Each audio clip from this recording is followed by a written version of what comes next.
ଖୋଲୁନି ଧାନ ମଣ୍ଡି, ଚିନ୍ତାରେ ଚାଷୀ। ମାତିଲେ ଆନ୍ଧ୍ର ବେପାରୀ, ଶାଗ ମାଛ ଦରରେ ବୋହି ନେଉଛନ୍ତି ଧାନ। ମଣ୍ଡି ଖୋଲିବା ବିଳମ୍ବକୁ ନେଇ ଚାଷୀ ମହଲରେ ଅସନ୍ତୋଷ। ଚାଷ ଆଉ ଚାଷୀଙ୍କ ଦରଦି ବନ୍ଧୁ ବୁଲାଉଥିବା ସରକାରଙ୍କ କୋହଳ ମନୋଭାବ ପାଇଁ ଏବେ ଚିନ୍ତାରେ ଚାଷୀକୂଳ। ବର୍ଷ ଯାକର କଷ୍ଟ ଅର୍ଜିତ ଧାନକୁ ମଣ୍ଡିରେ ବିକ୍ରି କରିବା ପାଇଁ ଚାଷୀକୂଳ ଅପେକ୍ଷା କରିଥିବା ବେଳେ ଧାନ ମଣ୍ଡି ଖୋଲିବାରେ ଅହେତୁକ ବିଳମ୍ବ ହେଉଥିବା ଅଭିଯୋଗ ହେଉଛି, ଯାହାଫଳରେ ପଡ଼ୋଶୀ ରାଜ୍ୟର ବେପାରୀମାନେ କାୟା ବିସ୍ତାର କରିବାରେ ଲାଗିଥିବା ଚର୍ଚ୍ଚା ହେଉଛି। ନୟାଗଡ଼ ଜିଲ୍ଲା ନୂଆଗାଁ ବ୍ଲକରେ ମଣ୍ଡି ଖୋଲିବାରେ ବିଳମ୍ବ ହେତୁ ଆନ୍ଧ୍ର ବେପାରୀ ଏବେ ଶାଗ ମାଛ ଦରରେ ବୋହି ନେଉଛନ୍ତି ଧାନ। ଚାଷୀ ମୁଣ୍ଡ ଝାଳକୁ ତୁଣ୍ଡରେ ମାରି ଧାର କରଜ କରି ଚାଷ କରିଥିଲେ।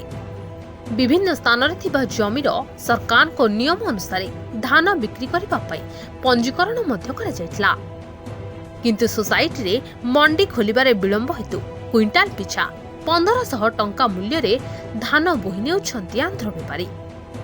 ପ୍ରତ୍ୟେକ ଗାଁ ମୁଣ୍ଡରେ ପ୍ରତ୍ୟେକ ଦିନ 2ରୁ 3ଟି ଆନ୍ଧ୍ର ଗାଡ଼ି ଲାଗି ଧାନ ବୁହାଉଥିବା ଆଲୋଚନା ହେଉଛି। ନୂଆଗାଁ ବ୍ଲକର 22 କୋଟି ପଞ୍ଚାୟତର 21 ସୋସାଇଟି କାର୍ଯ୍ୟ କରୁଛନ୍ତି, କିନ୍ତୁ ସରକାରୀ ମୂଲ୍ୟ 2183 ଟଙ୍କା ରହିଥିବା ବେଳେ ଦଲାଲଙ୍କ ସହାୟତାରେ ମାତିଛନ୍ତି ଆନ୍ଧ୍ର ବେପାରୀ। ଗୋଟିଏ ପଟେ ଧାନ ମଣ୍ଡି ଖୋଲିବାରେ ବିଳମ୍ବ ଏବଂ ଅନ୍ୟପଟେ ଚାଷୀଙ୍କୁ ଧାର କରଜର ବୋଝ। ଏସବୁ ଭିତରେ ଚାଷୀଙ୍କ ଅସହାୟତାର ସୁଯୋଗ ଦେଖି 1500ରୁ 1600 ଟଙ୍କାରେ ଧାନକୁ ବୋହି ନେଉଛନ୍ତି ବାହାର ବେପାରୀ। ଏମିତିକି ନୂଆଗାଁ ବ୍ଲକରୁ ପ୍ରତ୍ୟେକ ଦିନ 50ରୁ ଊର୍ଦ୍ଧ୍ୱ ଧାନ ବୋଝେଇ ଟ୍ରକ୍ ବାହାରକୁ ଯାଉଥିବା ବେଳେ ପ୍ରଶାସନ ଏକ ପ୍ରକାର ନୀରବ ଦ୍ରଷ୍ଟା ସାଜିଛି ବୋଲି ଜନସାଧାରଣରେ ଆଲୋଚନା ହେଉଛି।